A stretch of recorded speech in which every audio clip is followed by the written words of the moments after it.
पंतप्रधान नरेंद्र मोदी आलेले आहेत। ते आलेले आहेत, दौऱ्यावर आहेत। कोरोना लशीच्या संदर्भात आढावा दौरा घेत आहेत। ते अहमदाबाद नंतर ते आता मुंबईत पुण्यात दाखल झालेले आहेत।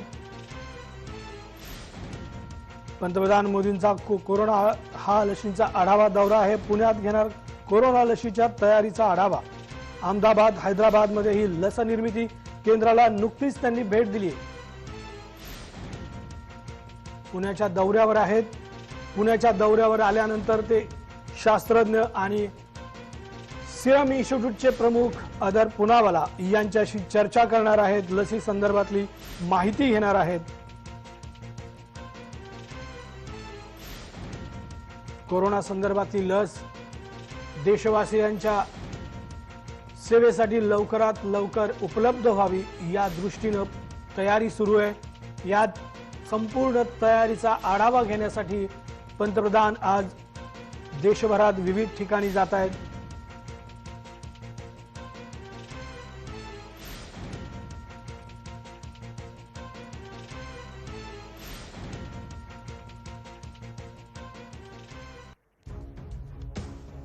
कसा असणार आहे पंतप्रधान मोदी यांचा पुणे दौरा, आपण जाणून घेऊया ग्राफिक्सच्या माध्यमातून।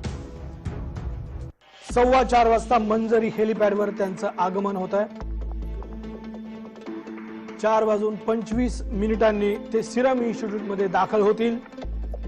4:25 ते 5:25 1 तासात कोरोना संपूर्ण लसीच्या संदर्भात ते आढावा घेतील। 5:30 वाजता सिरम इन्स्टिट्यूट मधून ते रवाना होतील। 4:15 वाजता ते हेलिपॅडवर दाखल होतील। 4:25 सिरम इन्स्टिट्यूट मध्ये दाखल होतील। 4:25 ते 5:25 या 1 तासादरम्यान ते कोरोना लसीच्या संदर्भात आढावा घेतील। तर 5:30 वाजता ते सिरम इन्स्टिट्यूट मधून रवाना होतील। पंतप्रधान नरेंद्र मोदी पुण्यात दाखल होत आहेत। पुण्यामध्ये कोरोना लसीच्या संदर्भामध्ये जी तयारी सुरू आहे सिरम इन्स्टिट्यूट मध्ये, त्या संदर्भात आढावा घेण्यासाठी ते आलेत। ते आल्यानंतर इन्स्टिट्यूटचे प्रमुख अदर पुनावाला आणि त्यांचे वैज्ञानिक शास्त्रज्ञ यांच्याशी संवाद साधणार आहेत। एकूण सिरम इन्स्टिट्यूट मध्ये कार्य कसं चालतं आणि या लसी संदर्भातली नेमकी काय तयारी झालेली आहे, लोकांच्या सेवेमध्ये जर ही लस तयार झाली तर ती साधारण कधीपर्यंत येऊ शकते, या संदर्भातला संपूर्ण आढावा ते या 1 तासाच्या दरम्यान घेणार आहेत।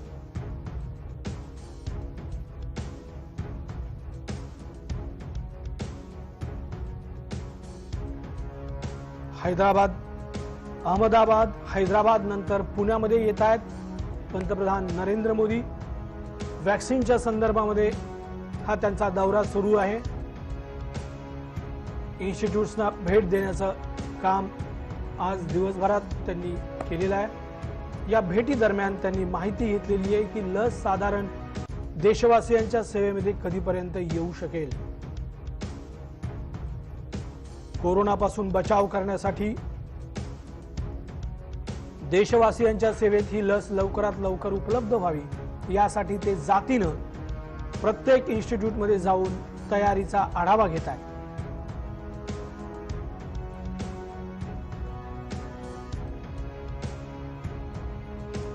सिरम इन्स्टिट्यूट ही पुण्यातील प्रख्यात इन्स्टिट्यूट आहे, ज्या इन्स्टिट्यूटमध्ये विविध औषधांची निर्मिती केली जाते, चाचण्यांची निर्मिती केली जाते। याविषयी सिरम इन्स्टिट्यूटमध्ये नेमकी कोरोना लसी संदर्भामध्ये काय तयारी सुरू आहे, कोणत्या टप्प्यावर काम आलेलं आहे, या संदर्भातला आढावा घेण्यासाठी पंतप्रधान नरेंद्र मोदी स्वतः जातीनं या इन्स्टिट्यूटला भेट देत आहेत। तेथील शास्त्रज्ञांशी ते चर्चा करणार आहेत आणि माहिती घेणार आहेत।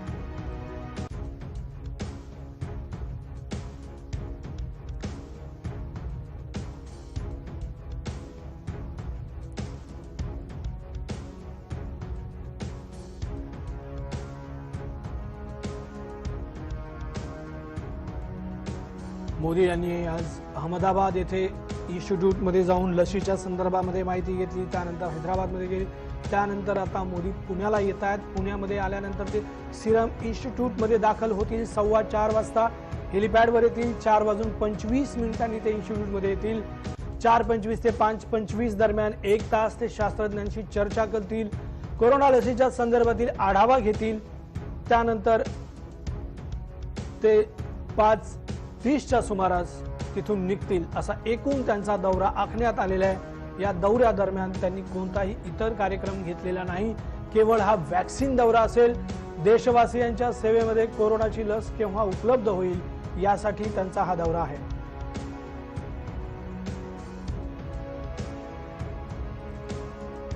पुण्यात दाखल होत आहेत पंतप्रधान। या संदर्भामध्ये आपले प्रतिनिधी ज्ञानेश्वर हिंगोलीकर आपल्यासोबत जोडले गेलेले आहेत। ज्ञानेश्वर, काय परिस्थिती आहे पुण्यामध्ये, कशा पद्धतीची तयारी झालेली आहे?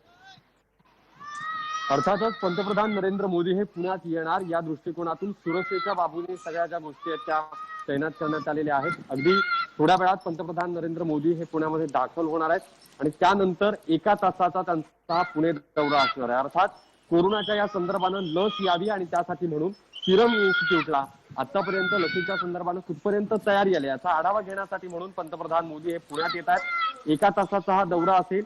ते पुणे विमानतळावरून सिरम इन्स्टिट्यूटला हेलिकॉप्टरने जाणार आहेत।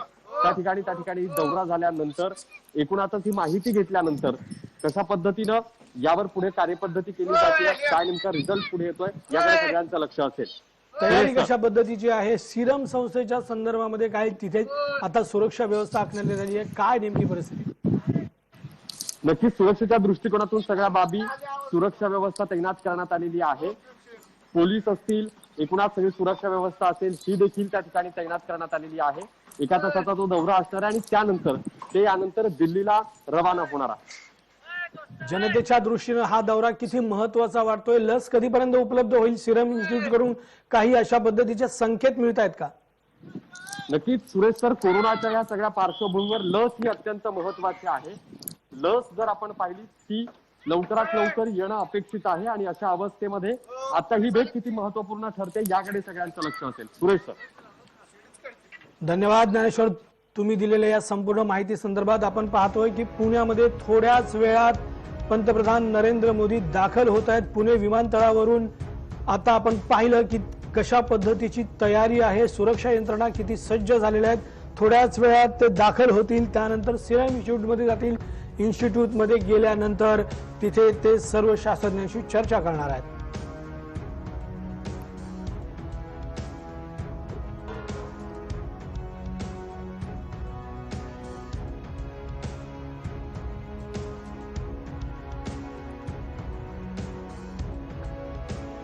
सिरम इन्स्टिट्यूटच्या या भेटी दरम्यान नेमकं काय घडणार आहे, कशा पद्धतीचं चित्र असणार आहे? आपल्या सोबत आहेत आमचे प्रतिनिधी सचिन जाधव। सचिन, सिरम इन्स्टिट्यूटच्या बाहेर कशा पद्धतीची सुरक्षेची तयारी आहे आणि सिरम इन्स्टिट्यूटनं एकूणच कशा पद्धतीची तयारी केली आहे, काय कुठल्या टप्प्यावर असते?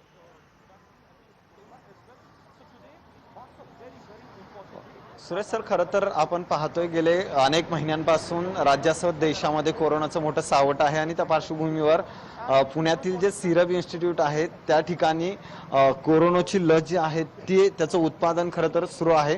त्याच्या 3ऱ्या टप्प्यातलं उत्पादन सुरू असताना शेवटच्या टप्प्यात हे सगळं सुरू आज देशाचे पंतप्रधान नरेंद्र मोदी या ठिकाणी भेट देण्यासाठी येणार आहेत। जवळपास 4:30च्या दरम्यान नरेंद्र मोदी पंतप्रधान आहेत ते इथं पोहोचतील आणि त्यानंतर त्यांचा 1 तासाचा माहिती जी आहे ती संपूर्ण या सिरम इन्स्टिट्यूटमध्ये कोरोना लसीच्या बाबत घेतील। कारण गेले 3 महिन्यापासून आपण पाहतोय की सिरम या इन्स्टिट्यूटमध्ये कोरोना लस बनवत असताना 3 टप्पे होते आणि 3रा टप्पा खरं तर अंतिम टप्प्यामध्ये ही लस बनवण्याची तयारी जी आहे ती सिरम इन्स्टिट्यूटमध्ये सुरू आहे आणि त्याची आढावा घेण्यासाठी खरं तर आज 1 तासाची त्यांची माहिती पंतप्रधान नरेंद्र मोदी घेतील। त्या अगोदर खरं तर आपण पाहतोय या ठिकाणी मोठा बंदोबस्त आहे, तो पोलिसांचा लावलेला आहे। संपूर्ण शहरामध्ये जर आता ते 4:15च्या दरम्यान पुणे विमानतळावर येतील आणि त्यानंतर हेलिकॉप्टरने या सिरम इन्स्टिट्यूटच्या आवारामध्ये त्यांचं आगमन आगमन होईल त्याची तयारी आहे ती संपूर्ण करण्यात आलेली आहे। एकूणच या ठिकाणी तिसऱ्या टप्प्यातली कोरोना लस पूर्ण होत असताना या ठिकाणी पंतप्रधान आल्यानंतर सिरम लस कधी बाजारात येणार किंवा लोकांपर्यंत कधी पोहोचणार त्याची तयारी कशी सुरू आहे आणि एकूणच लोकांना ती कधी मिळणार याबाबत सर्व चर्चा होईल आणि त्याच पार्श्वभूमीवर आज पंतप्रधान जे आहेत सचिन, लसीचे जे पुण्यातल्या 2 टप्पे झालेत ते आतापर्यंत यशस्वी झालेत का, या संदर्भातली काही आता आपल्याकडे माहिती आहे का?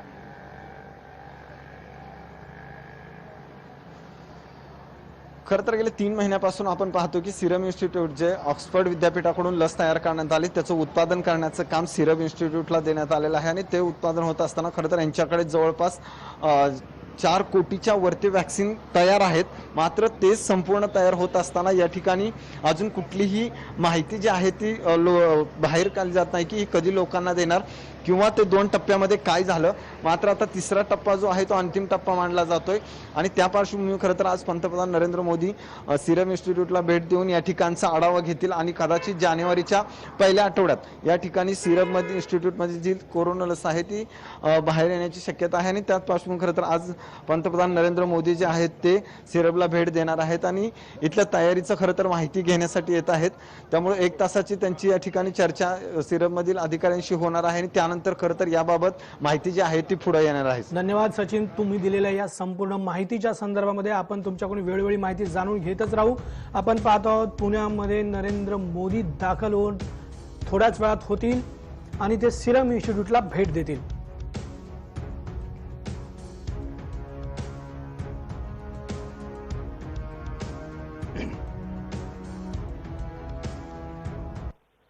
पंतप्रधान नरेंद्र मोदी यांनी अहमदाबाद येथे आज झायडस कॅडिला या कंपनीला भेट दिली। या ठिकाणी ही लस निर्मितीचं काम सुरू आहे। अहमदाबादच्या झायडस कॅडिला कंपनीच्या प्रकल्पाला त्यांनी आज भेट दिली आहे। पंतप्रधान मोदी यांनी हैदराबाद येथील भारत बायोटेक कंपनीच्या केंद्रालाही भेट दिली। यावेळी त्यांनी कोरोना प्रतिबंधात्मक लशीच्या निर्मिती आणि उत्पादन प्रक्रियेचा आढावा घेतलाय। पंतप्रधान मोदी यांनी लस निर्मितीचे काम समजून घेताना अधिकाऱ्यांसोबत बैठकही घेतली आहे।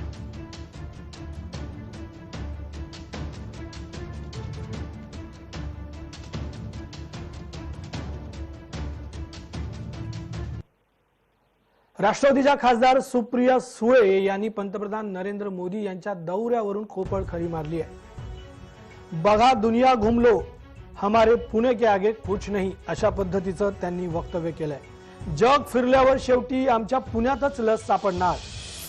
ही लस पुणेकरांनी शोधली आहे, नाही तर कोणीतरी म्हणायचं मीच शोधली, अशा पद्धतीचा टोलाही त्यांनी पंतप्रधान नरेंद्र मोदी यांना लगावलाय।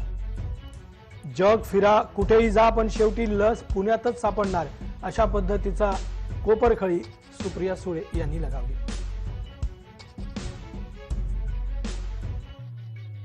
बघा शेवटी दुनिया घूम लो, हमारा पुणा के आगे कुछ है नहीं। दुनिया घूम के आमच्या पुण्यातच लस सापडणार आहे शेवटी त्या कोविडची। त्याच्यामुळे आज येणार आहे, पण ती लस पुणेकरांनीच शोधली, गैरसमज नसावे, नाही तर कोणीतरी म्हणायचे मीच काढली। मुख्यमंत्री उद्धव ठाकरे यांच्यावर विरोधी पक्षनेते देवेंद्र फडणवीस यांनी सडकून टीका केली आहे। मुख्यमंत्र्यांची भाषा न शोभणारी आहे, असं फडणवीस यांचं म्हणणं आहे। मविया सरकारने वर्षभरात केवळ स्थगिती देण्याचं काम केलं। गेल्या वर्षभरात मविया सरकारने केवळ स्थगिती देण्याचंच काम केलंय। अर्णब गोस्वामी आणि कंगना राणावत प्रकरणी सरकारी यंत्रणेचा गैरवापर झाला असल्याचा आरोपही विरोधी पक्षनेते देवेंद्र फडणवीस यांनी केलाय। चिरडण्याची भाषा फार काळ टिकणार नाही, जनतेचा विश्वासघात करून आलेले सरकार राष्ट्रपती राजवटीची आमची मागणी नाही, असंही त्यांनी यावेळी स्पष्ट केलं।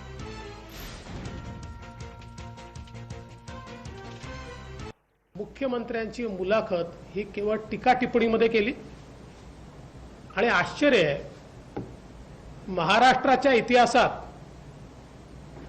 इतके धमकावणारे मुख्यमंत्री मी यापूर्वी पाहिले नव्हते। असं कधी होत नव्हतं। म्हणजे मुख्यमंत्री संयमी आहेत असं मी ऐकलं होतं आणि गेल्या 5 वर्षात अनुभवलं होतं। श्री अर्णब गोस्वामी असतील किंवा कंगना रणावत असतील, यांच्या सगळ्या विचारांशी आम्ही सहमत नाही, परंतु लोकशाहीमध्ये सरकार विरोधी विचार मांडल्यानंतर ते चिरडून टाकू या वृत्तीशी आम्ही बिलकुलच सहमत नाही। स्पष्ट सांगतो, आमची काही राष्ट्रपती राजवटीची मागणी बिलकुल नाही, पण कॉन्स्टिट्यूशनल मशिनरी ब्रेकडाऊनचं या 2 निर्णयाशिवाय वेगळं उदाहरण काय हवं आहे? हे 2 निर्णयच कॉन्स्टिट्यूशनल मशिनरी ब्रेकडाऊन आणि अब्यूज ऑफ पॉवर याचं ज्वलंत उदाहरण आहे। पण आम्ही एक सक्षम विरोधी पक्ष आहोत।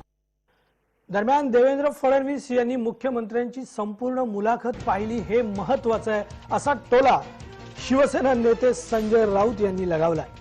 मुख्यमंत्र्यांनी धमकीची कोणती भाषा केली हे सांगितले असते तर बोललो असतो, असं ते म्हणाले। केंद्राच्या संस्था दडपशाहीने काम करत असतील तर मविया सरकार नक्की उत्तर देईल। न्यायालयाचा आदर राखून बोलतो, अनधिकृत बांधकाम पाडलं गेलं त्यात राष्ट्रपती राजवट लावण्यासारखं काय आहे, असा प्रतिप्रश्नही राऊत यांनी केलाय।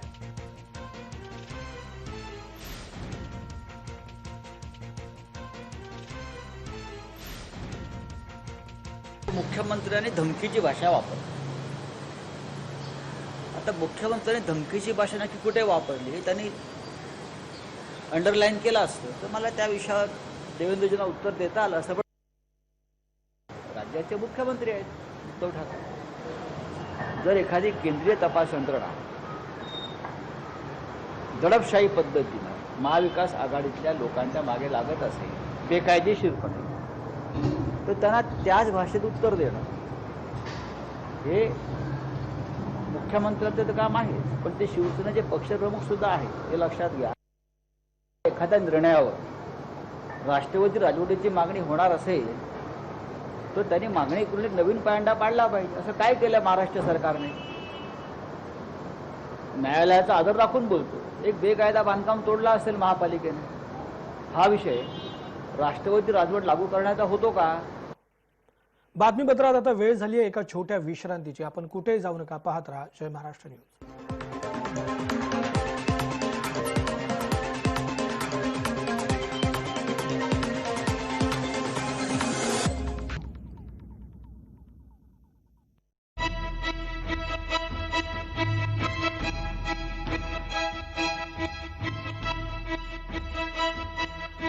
तुम्ही घराबाहेर पडताय, न मास्कचं भान, न सोशल डिस्टन्सिंगची काळजी। सावधान, अशातच कोरोनाची दुसरी लाट पोहोचते आहे।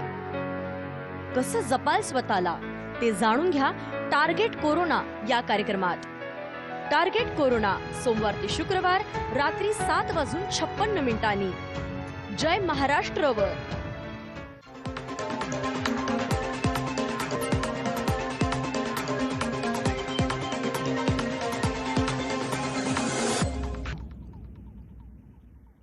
विश्रांतीनंतर आपलं पुन्हा एकदा सोबत। आता एक महत्त्वाची बातमी आहे चंद्रकांत पाटील यांच्या संदर्भातली। भाजपचे प्रदेशाध्यक्ष चंद्रकांत पाटील यांची राजकीय उंची किती, असा खोचक सवाल गृहमंत्री अनिल देशमुख यांनी केला। शरद पवार सुप्रिया सुळे यांनाच मुख्यमंत्री करतील असं वक्तव्य चंद्रकांत पाटील यांनी केलं होतं। चंद्रकांत पाटील यांच्या वक्तव्यावर अनिल देशमुख यांनी अतिशय तिखट प्रतिक्रिया दिली आहे। चंद्रकांत पाटील यांची राजकीय उंची किती, असा खोचक सवाल त्यांनी केला।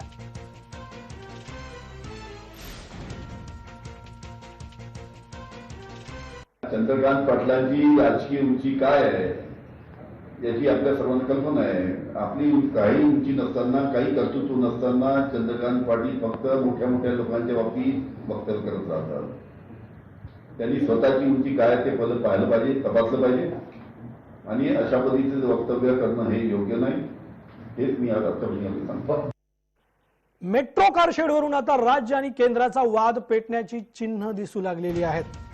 कारशेडसाठी कांजूरमार्ग येथील जागेचा वाद उच्च न्यायालयात गेलाय। केंद्र सरकारनं उच्च न्यायालयात याचिका दाखल केली आहे।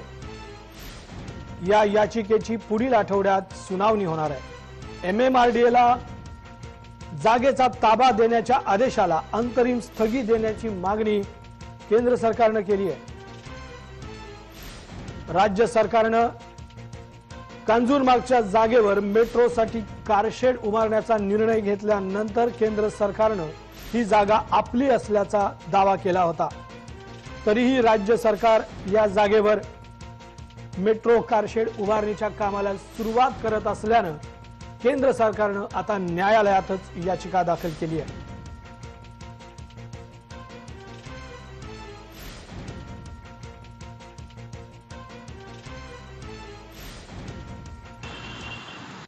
या संदर्भात तर मुंबई भाजपा यातलं सत्य हे मुंबईतल्या प्रत्येक व्यक्तीपर्यंत पोहोचवणार आहे। काही अधिकारी आपल्या फायद्याकरता मुख्यमंत्र्यांचा इगो मसाज करतायत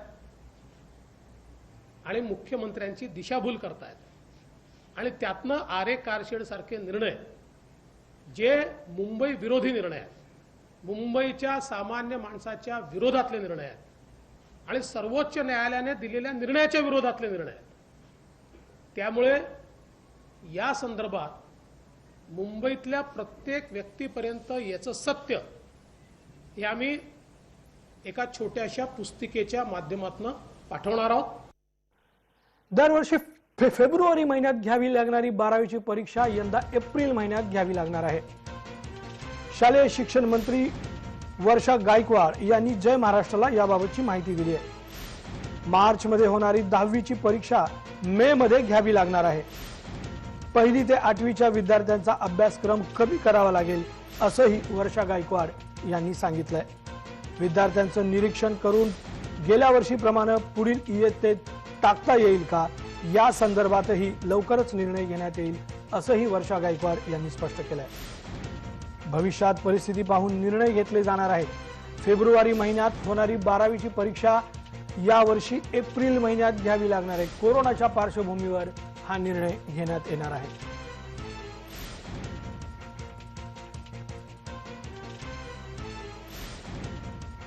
आपल्याला निर्णय जर घ्यायचा असेल तर 12वीची एक्झामिनेशन जी आपली फेब्रुवारी मध्ये होत होती ती आपल्याला एप्रिल मध्ये घ्यावी लागेल आणि 10वीची एक्झामिनेशन जी आपली मार्च मध्ये होती ती आता आपल्याला मे मध्ये घ्यावी लागेल असं करून आपण प्रयत्न करतोय। आणि बाकीची जी ही लहान मुलं आहेत, जी छोटी मुलं आहेत, 8वीपेक्षा खालची, त्याच्यामध्ये प्रश्न विचारला त्यांच्या बाबतीमध्ये आपल्याला हेच करावं लागेल की एकतर त्यांचं पोषण कमी करणं, दुसरं त्यांना कंटिन्युअस ऑब्झर्व करणं की या मुलांचा अभ्यास कसा चाललाय, कारण या मुलांनी कशा तऱ्हे चाललंय ते आपण कंटिन्युअस ऑब्झर्व करून या मुलांना आपण निर्णय घेऊ शकतो, जो मधल्या काळामध्ये आपण आधी सुद्धा निर्णय घेतलेला आहे।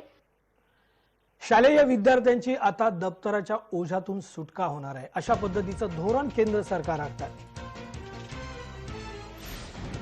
विद्यार्थ्यांच्या दप्तरांचं वजन कमी करण्यासाठी केंद्राचं नवं धोरण। विद्यार्थ्यांच्या वजनाच्या 10% दप्तराचं वजन अधिक असू नये असं नवीन धोरण केंद्र सरकारने आखलंय। स्कूल बॅग धोरण 2020 लवकरच येणार आहे। 1ली पर्यंत मुलांच्या पाठीवर दप्तरांचं ओझच नसणार आहे, तर इयत्ता 1ली आणि 2री साठी एकच वही, 3री ते 5वी साठी एका वर्गासाठी एक गृहपाठासाठी अशा 2च वह्या असणार आहेत।